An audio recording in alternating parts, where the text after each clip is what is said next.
بسا اوقات بہت سی محنتوں کا نتیجہ انسان دیکھتا ہے کہ ضائع چلا گیا. میں نے 10 سال محنت کی، حاصل کوئی نہیں نکلا. یہ ثمرات کیا ہیں؟ محنتوں کے ثمرات کا ضیاع. کوشش آپ نے کی، قسمت کی خوبی دیکھی ہے، ٹوٹی کہاں کمن، 2-4 ہاتھ جب کے لبے بام رہ گئے. Be prepared.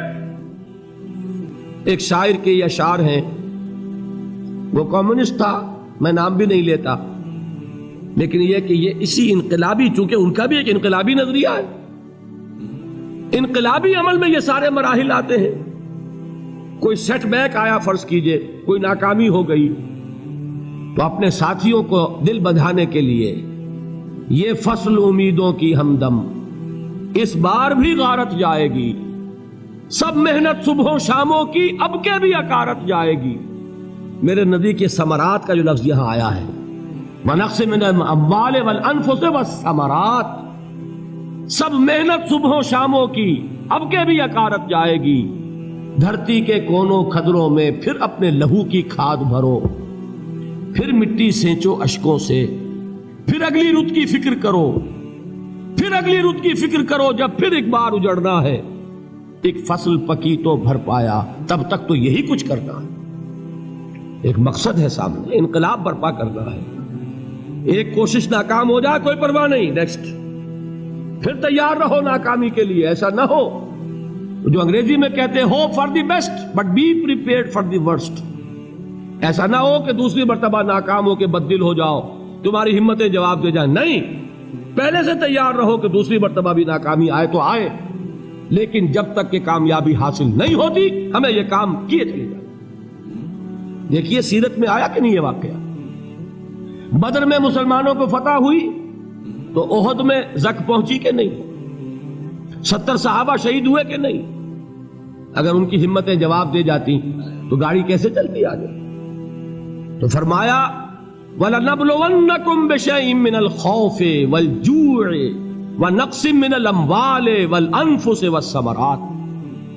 ہم تمہیں لازم آزمائیں گے، خوف کی کیفیت سے، فقر و فاقے کی کیفیت سے، بھوک سے، جان کے نقصان سے، مال کے نقصان سے، محنتوں کے حاصل کے ضائع ہو جانے سے. وَبَشِّرِ الصَّابِرِينَ، اور اے نبی بشارت دیجئے صبر کرنے والوں کو. الَّذِينَ إِذَا أَصَابَتْهُمْ مُصِيبَةٌ، وہ کہ جب ان پر کوئی تکلیف آئے، کوئی مصیبت آئے، کوئی آزمائش آئے، قالوا انا للہ وانا الیہ راجعون، وہ یہ کہیں کہ ہم اللہ ہی کے ہیں، اللہ ہی کی طرف لوٹ جانا ہے. یہ وہی انداز ہے جو میں نے فارسی کا شعر سنایا تھا آپ کو کہ سرے تسلیم خم ہے جو مزاج یار میں آئے. وہ ہمارا مولا ہے، ہمارا آقا ہے. اگر اسے یہی منظور ہے تو ہمیں بھی یہی منظور ہے. میں نے تسلیم و رضا کی بات کی تھی نا، آپ کو کچھ شعر سنائے تھے. ایک شعر اور سنیے، اور یہ کس کا ہے؟ محمد علی جوہر کا. ایک مرتبہ جیل گئے، ان کی ایک بیٹی جوان بیمار ہوئی، فوت ہو گئی. باہر چھوڑا انگریز نے، جاؤ بھائی دفن کر دو بیٹی کو. دوسری مرتبہ جیل گئے، دوسری جوان بیٹی اسی مرض میں مبتلا ہوئی. اب یہ جیل میں ہے، خبر پہنچی کہ دوسری بیٹی کے اوپر بھی اسی مرض کا حملہ ہوا ہے. ایک نظم لکھی ہے جس کا آخری شعر یہ ہے، تیری صحت ہمیں منظور ہے لیکن اس کو نہیں منظور تو پھر ہم کو بھی منظور نہیں. یہ ہے، جب تک یہ کیفیت نہ ہو اس میدان میں آدمی ثابت قدم نہیں رہ سکتا کہ میرے رب کو اگر یہ منظور ہے تو یہی مجھے منظور ہے، اور تیری صحت ہمیں چاہیے تو ضرور، لیکن ہمارے رب کو منظور نہیں تو ہمیں بھی منظور. راضی برضائے رب. وَبَشِّرِ الصَّابِرِينَ الَّذِينَ إِذَا أَصَابَتْهُمْ مُصِيبَةٌ قَالُوا إِنَّا لِلَّهِ وَإِنَّا إِلَيْهِ رَاجِعُونَ. نہ شود نصیب دشمن کے شود ہلاک تیغت، سرے دوستہ سلامت کے تو خنجر آزمائے. اولئک علیہم صلوات من ربہم ورحمہ، یہی ہیں وہ لوگ جن پر ان کے رب کی طرف سے عنایتیں ہیں اور رحمتیں ہیں. وَأُولَٰئِكَ هُمُ الْمُهْتَدُونَ، اور یہی ہے وہ لوگ جو کامیاب ہونے والے ہیں، ہدایت پانے والے، ہدایت یافتہ. اسی سورہ بقرہ میں ذرا آگے چل کر، یہ تو ہے 20واں رکوع، 19واں رکوع. 21ویں رکوع کی پہلی آیت ہے لیس البر ان تولوا وجوہکم قبل المشرق والمغرب ولکن البر من آمن باللہ والیوم الآخر والملائکۃ والکتاب والنبیین وآتى المال على حبه ذوي القربى واليتامى والمساكين وابن السبيل والسائلين وفي الرقاب وأقام الصلاة وآتى الزكاة والموفون بعهدهم إذا عاهدوا والصابرين في البأساء والضراء وحين البأس. اب یہ آیت جو ہے سورۃ العصر میں جو مضامین آئے تھے سارے اس میں موجود ہیں. وہاں ایمان کا لفظ آیا، یہاں 5 ایمانیات کی تفصیل آ گئی، اعمال کی تفصیل آئی، اور آخری بات وہاں کیا ہے وَتَوَاصَوْا بِالصَّبْرِ، اور یہاں کیا ہے وَالصَّابِرِينَ فِي الْبَأْسَاءِ وَالضَّرَّاءِ وَحِينَ الْبَأْسِ، اور صبر کرنے والے. اصل نیکی ان کی ہے جو صبر کریں، کس میں؟ جنگ کے وقت. ذرائے باسائے، باسا کہتے ہیں فقر اور فاقہ.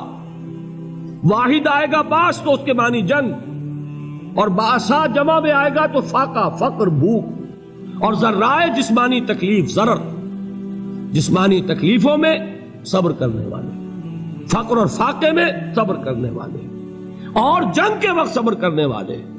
اولئک الذین صدقوا واولئک هم المتقون. یہ ہیں وہ لوگ جو صبر کرنے والے ہیں، یہ ہیں جو سچے ہیں، جو اپنے دعوے میں نیکی کے اور ایمان کے صادق ہیں، اور یہی وہ لوگ ہیں جو متقی. اگلی سورت ہے سورہ آل عمران، اس میں 2 لفظ آئے ہیں آخری آیت، یا ایھا الذین آمنوا اصبروا وصابروا ورابطوا واتقوا اللہ لعلکم تفلحون.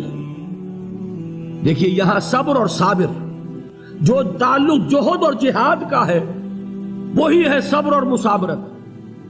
صبر ایک طرفہ عمل ہے، آپ جھیل رہے ہیں، برداشت کر رہے ہیں. صبر علی المعصیہ، صبر علی الطاعہ، صبر علی الابتلاء، یہ سب کیا ہے؟ صبر. اور مصابرت کیا ہے؟ صبر کا صبر سے مقابلہ. یہ سورہ آل عمران اب وقت نہیں ہے، میں آپ کو سناتا اللہ تعالیٰ نے کیسے کیسے مسلمانوں سے کہا، مسلمانوں تمہیں زک پہنچی ہے تو انہیں بھی تو پہنچی تھی. ان کے 70 نہیں مارے گئے تھے بدر میں؟ ان کے حوصلے جو ہیں وہ تو پست نہیں ہوئے، وہ اگلے سال آ گئے تم پر چڑھائی کر کے. تم کیوں اتنا برا مان رہے ہو؟ تمہارے دل اتنے زخمی کیوں ہو گئے؟ تمہیں تکلیف پہنچتی ہے تو انہیں بھی پہنچتی ہے. اپنی غیرت جو ہے ہمیں ذرا اس کا جائزہ لینا چاہیے. لوگ باطل نظریات کے لیے کتنی قربانیاں دے رہے ہیں، لوگ باطل چیزوں کے فروغ کے لیے کتنی محنتیں کر رہے ہیں.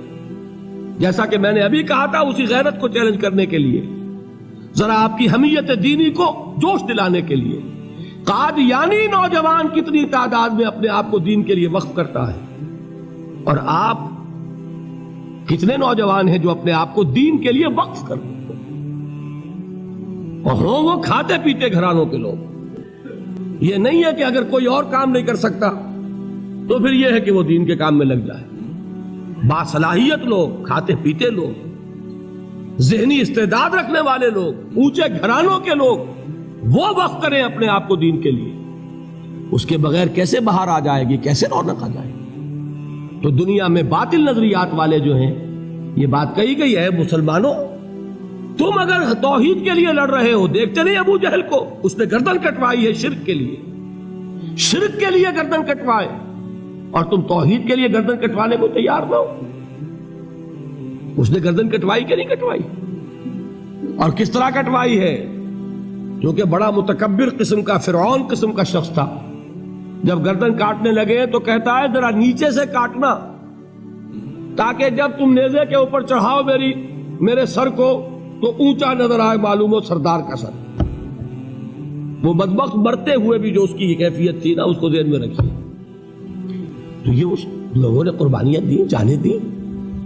تو فرمایا اگر تم ان سے زیادہ قربانی نہیں دو گے، یہ نوٹ کر لیجئے اس کو، مجرد اگر حق کو غالب کرنا اللہ کے ذمے ہو تو آنے واحد میں غالب کر دے گا، تمہیں تکلیف ہی دینے کی ضرورت نہیں. سمجھ رہے؟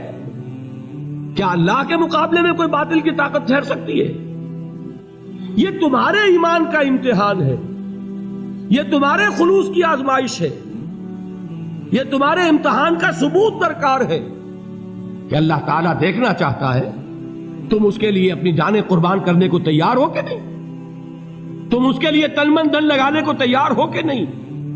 اور یہ جان لو کہ اگر کفار اور مشرکین اور ملحدین اور باطل نظریات والے وہ جو کچھ قربانیاں اپنے باطل نظریات کے لیے دے رہے ہیں ان سے زیادہ اگر تم نہیں دو گے تو حق غالب نہیں ہوگا۔ انہوں نے جو صبر کیا ہے اپنے باطل نظریات پر، اگر تم اس سے زیادہ صبر کا ثبوت نہیں دو گے اپنے اس حق پر تو حق غالب نہیں ہوگا۔ اس لیے فرمایا یا ایھا الذین آمنوا اصبروا وصابروا، نہ صرف یہ کہ صبر کرو بلکہ صبر میں اپنے دشمنوں سے آگے نکلو، ان کے صبر سے بڑھ کر صبر کرو۔ ورابطوا، مرابطہ کہتے ہیں چوکس رہنا، ہوشیار، پہرا دو، ایسا نہ ہو کہ دشمن جو ہے غفلت میں تمہارے اوپر کوئی حملہ جو ہے کر بیٹھے۔ واتقوا اللہ، اور اللہ کا تقوی اختیار کرو، لعلکم تفلحون، تاکہ تم فلاح پاؤ۔